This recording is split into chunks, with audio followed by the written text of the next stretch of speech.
Hello, here we are.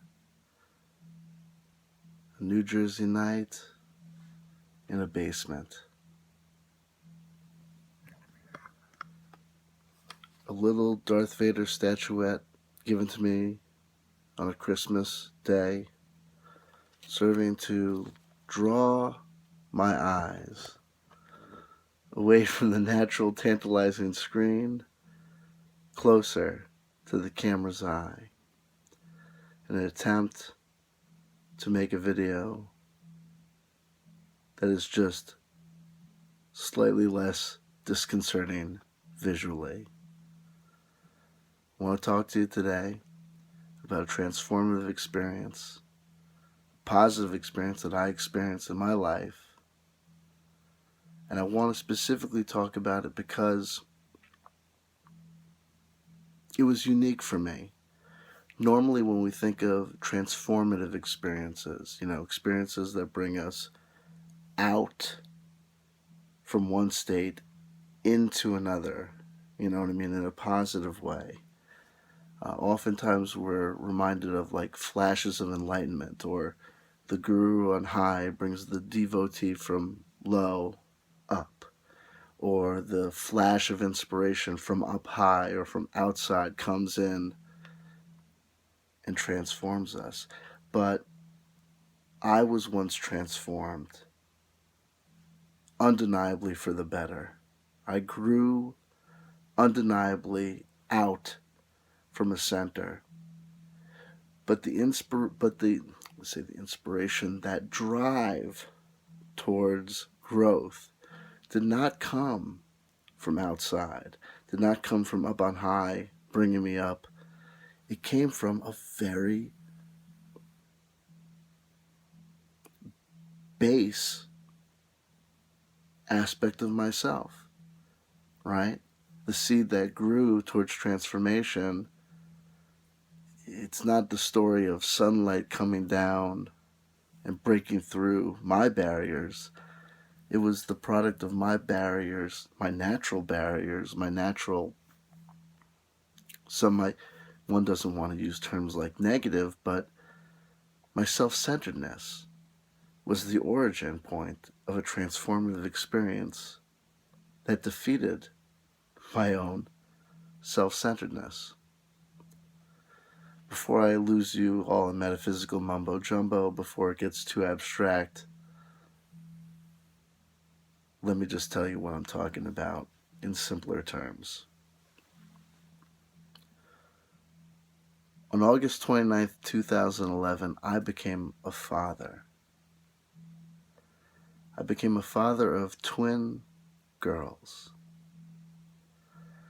And from that moment on, it was not the birth of just my children that I can celebrate, but it was actually the birth,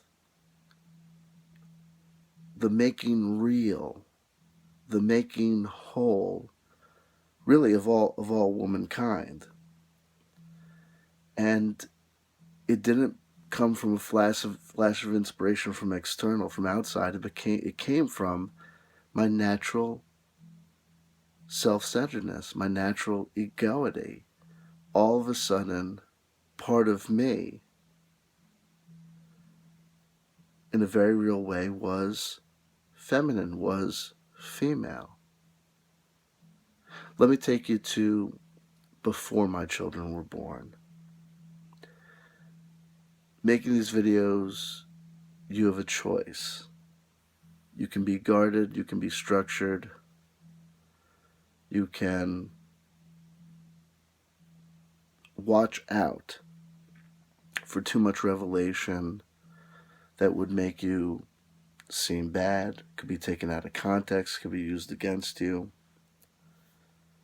But fuck that, you know what I mean? I was naturally born without a filter. Perchance YouTube is the most dangerous medium for me. Perchance in some ways it might be my undoing, but undoing is okay too, right? And if I should be found out to have an unprofessional human heart, and I should be exposed for anything on the internet, Let it not be for masturbation. Let it be for heartfelt revelation. Before my daughters were born, my natural way of interacting and seeing the world was as if there were two genders, one of whom was the actor upon a stage, and the opposite of which was merely the stage, set and setting for the adventures and the experiences of the dynamic dude.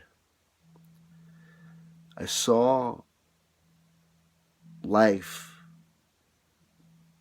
reflected in books, movies, songs, and stories as really being the tale of grand adventures. History as being the grand adventures of dudes, right? Men. The great men of history.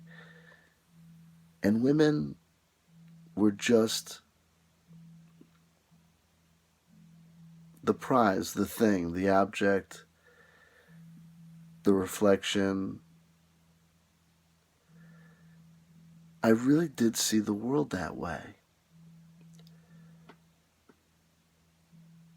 When my daughters were born, all of a sudden, my natural pride, my natural ego, my natural self-centeredness was expanded, you know? And not because all of a sudden I realized, funny enough, when I look at them, I now see that women existed. No, it was from me, from my ego. All of a sudden, I had skin in that game. It was as if I had woken up, right, and found that the forces of the universe had played this magical trick upon me, right? And I had now had a vagina, right? I was now a woman. And all of a sudden,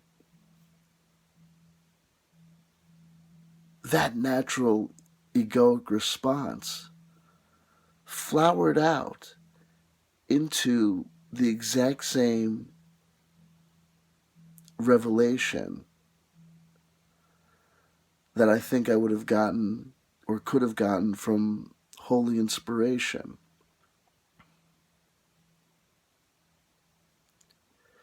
And I woke up and I realized the minute they came out, I realized that it wasn't just they that came into existence as, women who, because they were part of me, an aspect of me, and in some ways an incarnation or avatar of me, that I naturally had to see them as being as robust and having as full potential of life and as full of love of life as men. I hope I don't offend anybody, and I hope I'm describing things adequately, though I don't know how I could. But I know I'm okay with trying, even if my effort should be in vain. My mother came into existence as not just being a acted upon victim of society and my father and all this shit. Every girl that I ever, before my girls were born, I really always experienced my interactions with women. It's kind of like that I was the real thing that was happening, and they were just, a foil. Like I said, set and setting, a thing that my energy happened to, right? That if I look back on my interactions with females, I could feel guilt because I did that woman wrong, or it was that, that sexual conquest was naturally sexual conquest for the dude, right? The guy was always the guy getting some, and the girl was always the thing that was gotten. And all of a sudden I realized, oh, no, that all those relationships I had, it wasn't just me experiencing something. It wasn't just me happening to someone else, that those other women that I was with from the first girlfriends, adolescent adventures through the myriad of weird romances to the abstract, skewed weirdness of internet dating, that they were fully present in and of themselves, and in just as many ways as my experiences with them were my possessions, that my experiences with them were my adventures, then that in absolutely the exact same way, their adventures with me, their experiences with my body were their experiences with the opposite sex, and their experiences with me and my energy were their adventures in the field of romance.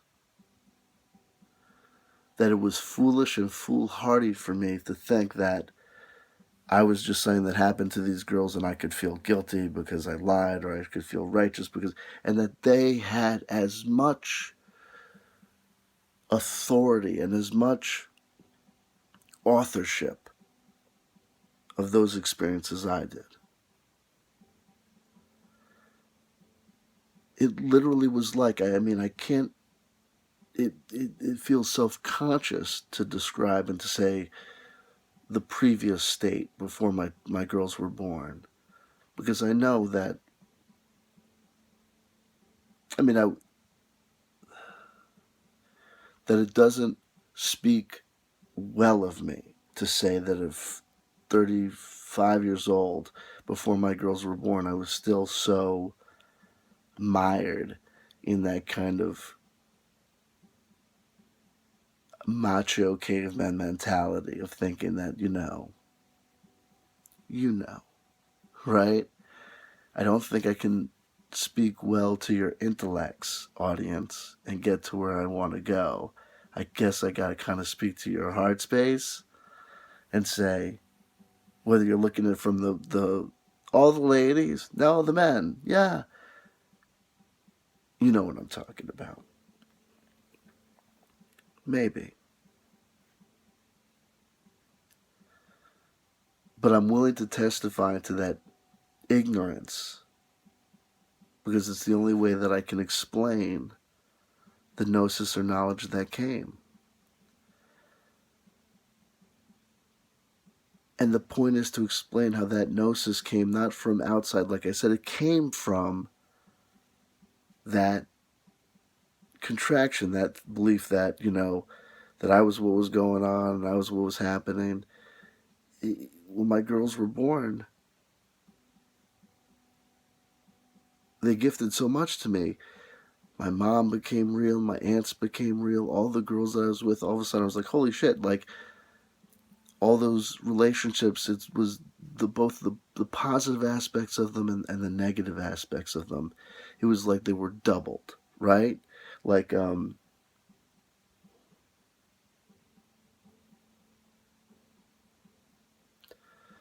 was like if someone found that, every amazing Beatles or Led Zeppelin record, was complemented by a series of bootleg B-sides that were just as good. You know what I mean? We found another Led Zeppelin 4. What the fuck? You know what I mean? Like, it was like the world was multiplied and became so much fuller. I found myself, simple things changed for me.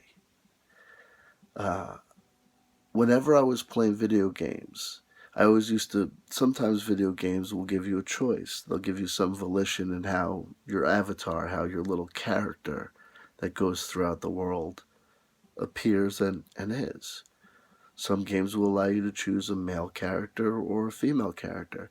Before my girls were born, I always chose a male character, and I could never understand why any man would choose a female avatar.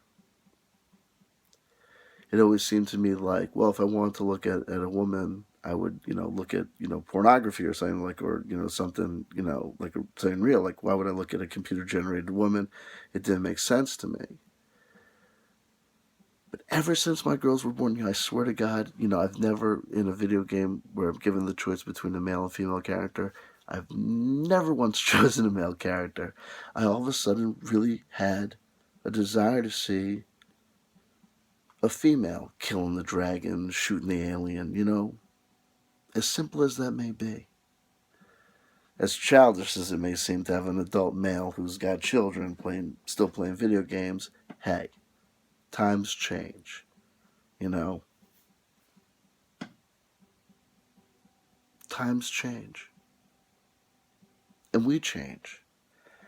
And we can change from external influences, and we can also change from internal influences. And sometimes the most base aspect of ourselves can be that springboard to transformation. I really got to tell you, it wasn't some grand revelation from on high. It really came from all of a sudden, hey, all of a sudden, I've got daughters, and my self-centeredness had to make them as powerful as me, had to make women as powerful as men. And just like in the old book of, Genesis, and it was so. And the world went from black and white to color. It was incredible.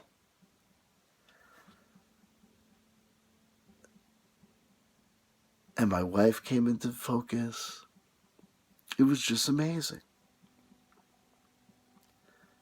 And that's the grand revelation for tonight, right? That's what I wanted to say. And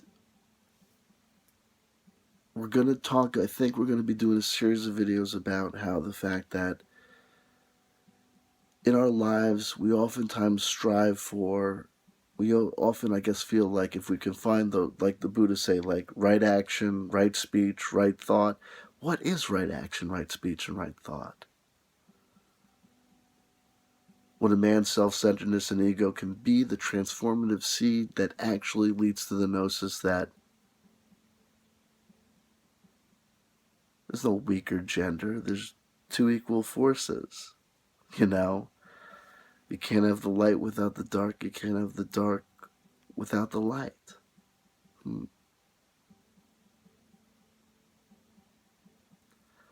Amazing. The other side revelation I had is that people will often ask me, do you ever want to try for more children? Do you ever want to have a son? It's almost a cliche. We think, a man wants to have a son, carry on the name son, son. And I thought to myself, and this is, I think this is one of the truest things I'd ever say, is that hell no. You know what I mean? Because I remember how I treated my father, and I know how women can sometimes treat their dads. It seems like sometimes that men and their fathers can never get away from that Luke Skywalker, Darth Vader bullshit. You know what I'm saying? I gave my dad hell, and I don't know any male friend of mine who didn't give their old man hell. But at the same time, like, it's daddy's little girl, you know what I mean? Like, mama's boy, daddy's girl. And these are cliches, and they're not always true. But that's apropos for where I want to go with these next series of videos. But I always say, this is just, we'll leave this little side comment and then we'll go back to my main point. Guys always give their dads hell no matter what, but girls oftentimes, not always, but oftentimes, the father could be a worthless piece of alcoholic garbage lying in a ditch. It's still her father, and she's still going to do her best to pick him up. She's still going to wipe him off, and she's still going to love him. Oftentimes, that's the way sometimes guys can act with their mamas. You know what I mean? Maybe it's just one of those things. And sometimes that's true, and sometimes it's not. Which leads me back to the main point of the next series of videos. We often act like we want to find out what's the right thing to do versus the wrong thing to do. But life is complex. And sometimes the actions that might be right in one situation are wrong in another. So the next series of videos I want to slowly explore small little windows into that natural contradiction of saying, I know you want to find out what's right and what's wrong, but you might not be able to. Because though we might want to burn out a 10 Commandments and say, oh, if we can just find the right rules, we'll get through from point A to point B with no hassles. don't know if there's a way to do it. I think life is just too complex. We'll talk about how people act about relationships. I think we'll talk about how you ever notice how someone, you can't just be a monogamous or polyamorous. Sometimes people have this natural desire. If they want to be polyamorous, they have to have polyamory be the thing that all people, the natural way for all human beings to do. And monogamy is some sort of, antiquated cliche that we gotta get rid of. And the people that want to believe in monogamy want to say monogamy is right and righteous for these reasons. And no, you know what I mean? Sometimes you're a boy, sometimes you're a girl, sometimes you're in between. Sometimes transgenderism might be an aspect of confusion or psychological distress, and sometimes it just might be the way that it is. Sometimes you probably should be conservative. Sometimes a progressive attitude might be what gets you from point A to point B. I don't know. We're going to go all over the place, but I think I like where I think we're going. But today, the main point, April 29th, 2011, not only were my girls born, it was like, HD times a billion, you know what I mean? Talk about an upgrade. I mean, I just don't know how to express in words what happened then. One other thing that happened then, I don't know if people remember, is when I first learned that we had killed Osama bin Laden, not trying to be like, trying to say that, you can have amazing transformative hypnosis experiences, and you can still, with inside you, not that it's a negative versus a positive aspect of your personality, but we have multiple personalities inside, multiple aspects of ourselves. And I remember when my daughters were born, right as they were about to be born, as I was about to go into the operating room to see their delivery, I looked up at CNN and they said, and I thought to myself, I said, this day couldn't get any better. This amazing day couldn't be any more amazing. And then they announced that they had gotten Osama bin Laden, whether you think that they got him or didn't get him, whatever.